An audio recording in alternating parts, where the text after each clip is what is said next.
রিলেশনে গোলমালের জের ধরে ক্যারিয়ার বিসর্জনের গল্পটা আজকাল ডাল ভাতের মতো, একেবারে সিম্পল আর খুব কমন ঘটনা। রিলেশনে টানা হিচড়া থেকে মানসিক অশান্তি, আর তার থেকে পড়াশোনায় ঢিল। ফলাফলে হচ্ছে খারাপ রেজাল্ট এবং পরবর্তীতে ক্যারিয়ারে সমস্যা সৃষ্টি হওয়া। ক্লাসের সবচেয়ে ট্যালেন্টেড ছাত্রটা, যার একটা ভালো পজিশনে থাকার কথা ছিল, সে আজ রাস্তায় রাস্তায় ঘুরে বেড়ায়। অফিস টাইমে টং দোকানে বসে চা খায়। ক্লাসের সবচেয়ে মেধাবী ছাত্রীটার সিজিপিএ হুট করেই 3.90 থেকে এক টানে নেমে এসেছে 3.10-তে। কেন এমন হলো কেউ জানে না। মেয়ের এই পরিবর্তনে বাবা মাও বেশ অবাক। আমার কি মনে হয় জানেন, জীবনের একটা পর্যায়ে এসে কিছুটা স্বার্থপর হওয়া জরুরি। জীবনের একটা সময় এসে নিজের ইমোশনগুলোকে বস্তাবন্দি করে রাখা উচিত, কারণ মোস্ট অব দ্য টাইম এই ইমোশনগুলো ভালো ফলাফল বয়ে আনে না। ছ্যাঁকা খেয়ে ব্যাকা হয়ে বিসিএস ক্যাডার হওয়ার যে গল্পগুলো প্রচলিত আছে, সেই গল্পগুলো খুব কম মানুষের ক্ষেত্রেই প্রযোজ্য। বেশিরভাগ ক্ষেত্রেই মানুষ ছ্যাঁকা খেলে আর নিজের মাঝে ফিরে আসতে পারে না। আসলেও তখন অনেক দেরি হয়ে যায়। তখন আর করার মতো কিছুই থাকে না। মনটা হতে হবে ইস্পাতের মতো কঠিন। নিজের গার্লফ্রেন্ডকে অন্য একটা ছেলের সাথে দেখার জন্য প্রস্তুত থাকতে হবে। যে হাতগুলো নিয়ে আপনি খেলা করতেন, সেই হাতগুলো আজ অন্যের দখলে। এটা মেনে নিন।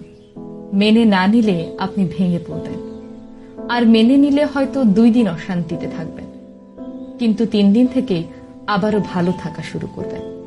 যে ছেলেটার সঙ্গে আপনার গল্প তৈরি হওয়ার কথা ছিল, সেই ছেলেটা এখন তার বাইকের পেছনে অন্য একটা মেয়েকে নিয়ে ঘোরে।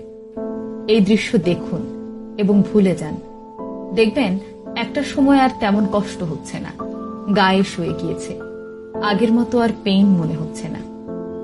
একটা সম্পর্ক হোক সেটা 10 বছরের, কিন্তু তার জন্য নিজের ক্যারিয়ারের একটা সেকেন্ডও নষ্ট করা উচিত নয়।